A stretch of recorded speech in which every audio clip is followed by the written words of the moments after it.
Heavy metal My rock. global mind.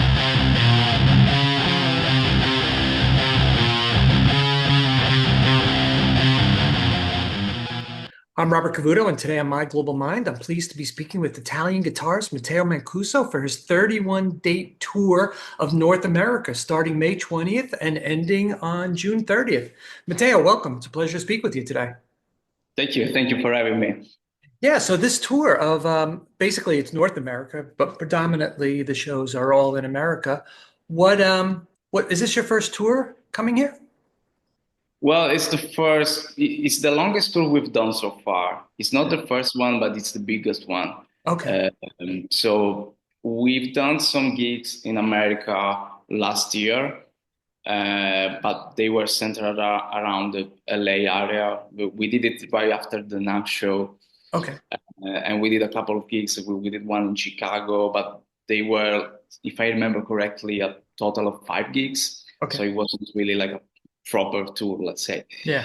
This will be the first big tour that we do in America, and the longest one so far. And I'm incredibly happy because for the first time we have some new material ready. Of course, it will be centered around the first album because most of the material will be taken from the first one, but we have some extra stuff as well. So I can't wait to play them live for the first time. Yeah. That's great. Yeah, I'm going to ask you about that in a little bit. So hold that thought. I have a question though. How does it feel to be coming to America to do such an extensive tour? You excited? Yeah, I'm excited. A little bit worried, but excited. I mean, it will be very tough to be around for so many days. Mhm. It's like 1 month, even more than 1 month.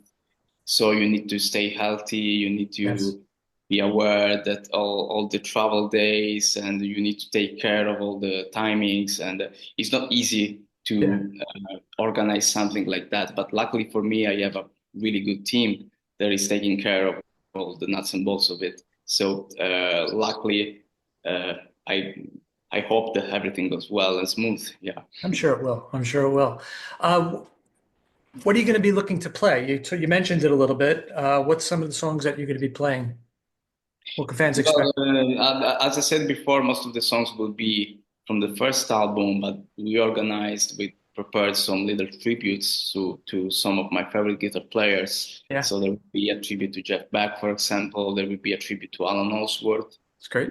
and some other tributes as well. But not only guitar players. There's one tune that we always dedicate to Jaco Pastorius, for example. So Mhm. there will be like a couple of tunes that I dedicate to my favorite artists as well. So yeah, I think it would be pretty special. Who were some of the guitarists that influenced you when you were younger and first starting out? And how did it evolve and who influences you now? Well, the influences were a lot, especially at the start. I started first of all when I was 10 years old. Now I'm 28, so it's Mhm. quite a long time that I play guitar. And I started out as a rock-oriented player, let's Yeah, say. And thanks to my father, that is also a guitar player, I came to know a lot of music from the right. start. And I fell in love with AC/DC, Led Zeppelin. Mhm. Jimi Hendrix was my first big influence. Deep Purple. I was pretty much, let's say, a classic rock-oriented player, Right, right. like many of us that start playing electric guitar. And then I discovered a lot of the jazz stuff back when I attended the conservatory in Palermo. I started studying classical guitar even before, like when I was 14 years old, I started studying classical guitar in high school. Mhm. So it was a big development for my growth as a musician. So there were a lot of steps in my musical life, let's say. Yeah. But really, there are a lot of influences, not only guitar players. I mean, I'm still a big fan of the classic fusion players like Scott Anderson, Frank Gambale, Alan Yeah. Allsworth, of course, and but even people from the 80s like, of course, Steve Vai, Malmsteen, Yep. Paul Gilbert as well. So there are really a lot of guitar influences. Um, And right now, the latest influences are not really. I'm trying to listen stuff that are not always guitar oriented, let's say. And I always like to listen to stuff where the guitar is not the main protagonist. So Okay. I always like to check out some different things. Like there's a group from LA called Nowhere with Luis Cole on drums that I Mhm. believe they are doing very interesting music. Uh, and one artist that I listen all the time is Jacob Collier, for example. He's one of Mhm. my ones from the Right. new era of artists. Also a little bit of South American music, for example. Acaseca Trio is a trio that I really like. They are from Argentina. Yeah. It's guitar, piano, and drums, and they all sing, and it's a very interesting sound to me. So I'm really trying to listen as Yeah. much music as I can It's a from pretty broad spectrum. You yeah cross a lot of spectrums and a lot of music genres to build that all and develop your sound. yeah sure. Now, you mentioned earlier, and maybe people don't know here, is that your father, Vincenzo Mancuso, is a respected session guitarist in Italy. He's a tremendous guitar player himself. Um, how was he instrumental in getting your career off the ground or getting you to play guitar? How did it all start with him, I would imagine? No, I started playing simply because I was very curious about the guitar, and I was always seeing my father playing Yeah. a lot of guitar at home, and I was just curious of the way he was playing, the way he was uh, taking out those notes, you know.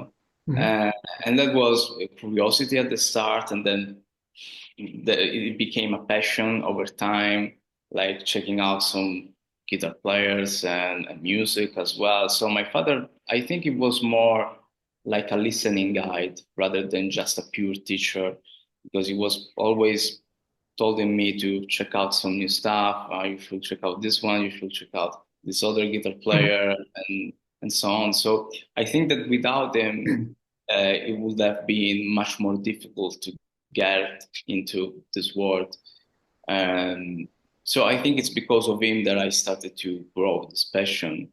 And then, of course, later on, I started to, checking out a lot of stuff, thanks also to my friends and colleagues. Like, Yeah. I mean, if you are surrounded by people that have your same passion, I think it's much easier to grow and improve because you Okay. are way more curious about some of the things you're checking out. Yeah. Do you ever tease your dad? Hey, dad, I'm better than you. I could do this. You can't do that. Well, yeah, sometimes still now there are some things that I can do better than him. Yeah, that's And so funny. there are some things that he can do way better than me, I Yeah. think. We are different players, and he has way more experience on the session side of playing because I actually didn't start as a session player, and he started more like a session player and producer. So he has more experience if you're talking about like being in the studio with other musicians and working with other people. Mhm. Talking about myself, I only did like I'm taking care only about my um, solo um, project. So that's why I collaborated with some guys, with some artists during my career, but my main thing was always to make my own music. But my father had a little bit uh, uh, a diverse story, let's say. Yeah. He did some incredible things with other artists as well. Uh, and he's an amazing musician. I consider him one of the best players I know. And That's I'm not saying this because he's my father. I think it's really because he's a special player, I think. that's great. That's a great answer. Great response. Your right hand picking technique is quite unlike anything I've seen before. It's incredible. Was that a deliberate development or did it evolve naturally? And who got you started to not use a guitar pick? Well, that's quite a funny story because it was almost accidental. Hmm. Because I was always seeing my father playing a lot of classical guitars at home, and I just thought that every guitar was meant to be played with fingers. I didn't know Uh-huh. that you could use a pick for electric fingers, classical. Yeah. So because my father was playing a lot of classical back then, I just thought, okay, I start with this kind of bass technique, Yeah. and that was because it was the most comfortable way to me at the time.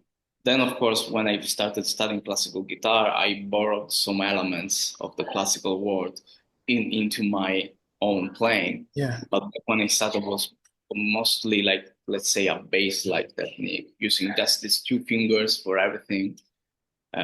Yeah. Crazy. I could never think of ever not using a guitar pick. I always need that up and down picking, and that's how I've evolved through that. I'm But nowhere in your league, funny obviously. because Just my father never tried to correct me in a way, so yeah, maybe that was the right thing to do. I don't know. absolutely. Yeah. A lot of the people that come together, they find their own sound, their own tone, and it's unique to them. And you clearly own that. Your sound has such a tremendous feel to it, such passion and such soul, from both of your hands. How much of it do you think of your tone comes from touch of your fingers? Well, I think it depends a lot on the touch, and it, I think if you compare my sound to pick users, for example, he has a slightly less attack. For example, the pick Hmm? attack is a little bit more pronounced, let's say, and you can have more volume with the pick. So the thing I always try to do is to have a very bright attack and a lot of clarity into my playing because I like people that have a lot of clarity in their own playing, you know. So one thing that I wanted to improve on was my sound with of course, the fingernails. And one thing that I noticed is that if you have nails on your fingers, the sound will improve a lot because I don't really like the sound just with the flesh. There Hmm. is too muddy and dark.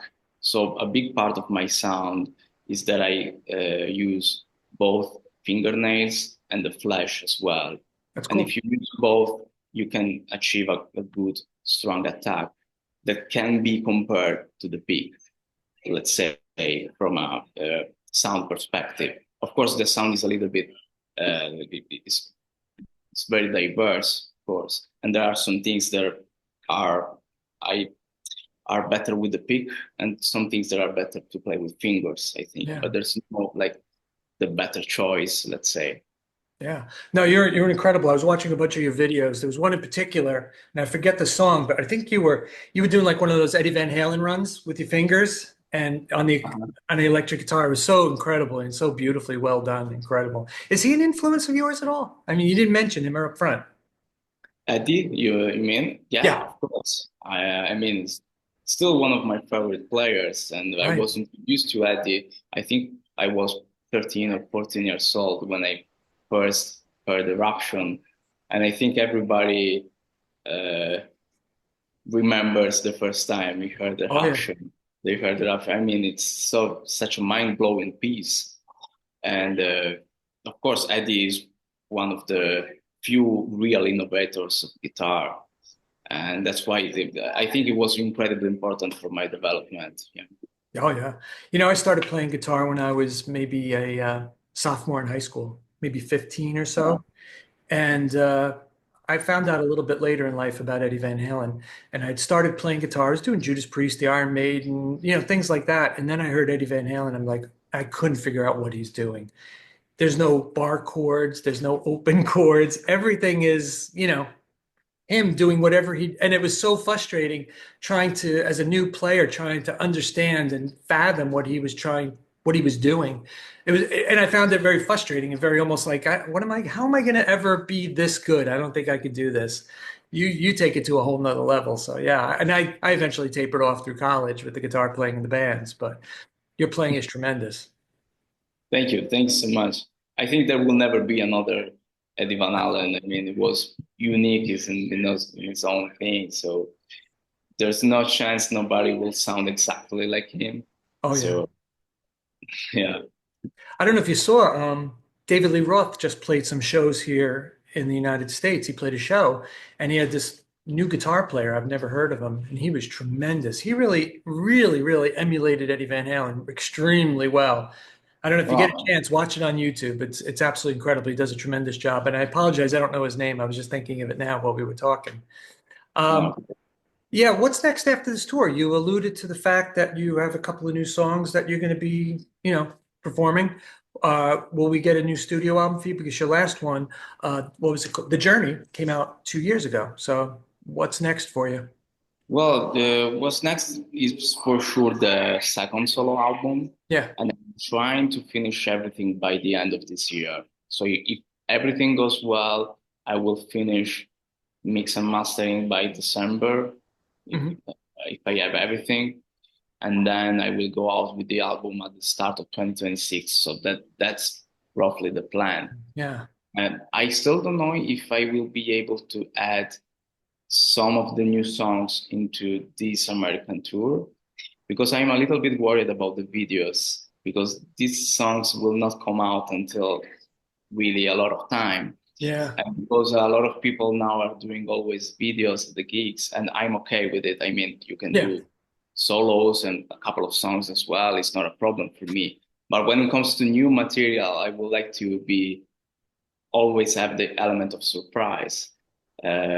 So that's why I still don't know if I will add some new songs that will be for the second album. No, that makes sense. I get it. There was that guitar player that Rick Beato exposed about the Giamacco Tura, who was actually plagiarizing everybody and Yeah. lack of he didn't even have the ability to play the stuff. So it was kind of interesting that you say that for fear of somebody stealing your material. That would be rough.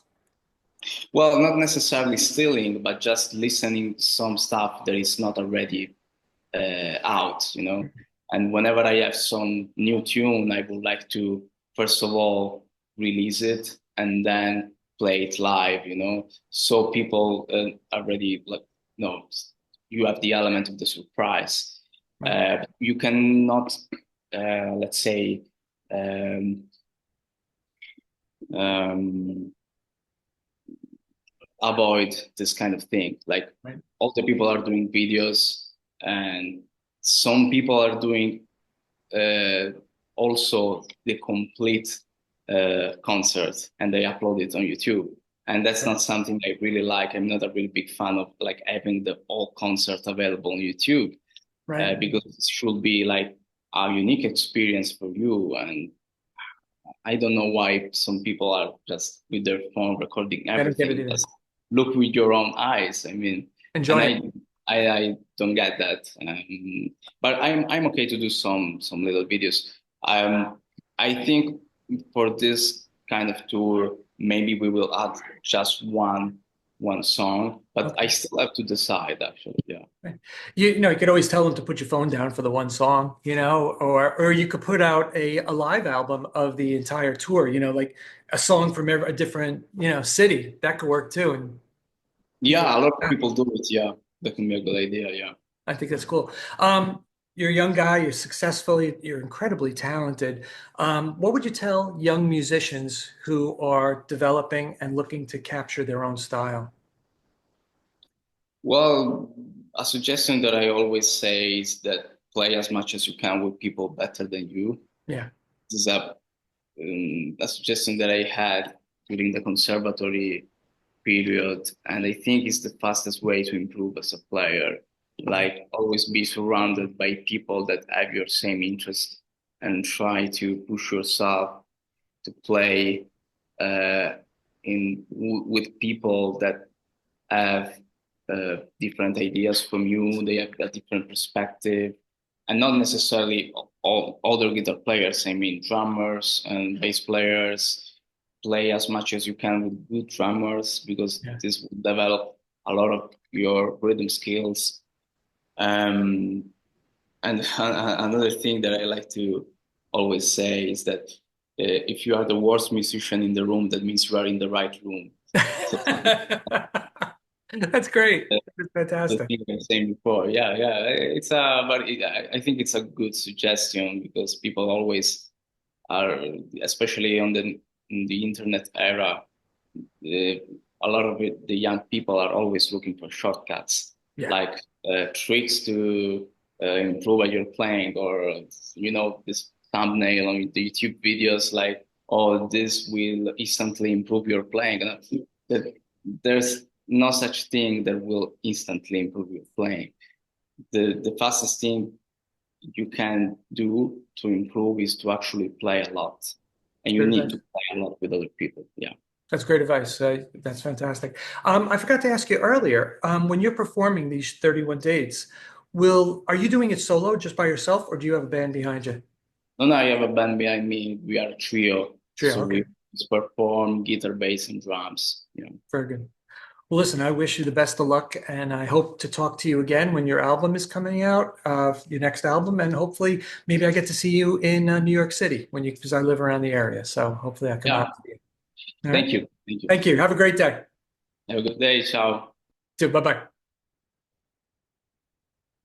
Heavy metal rock. Global mind.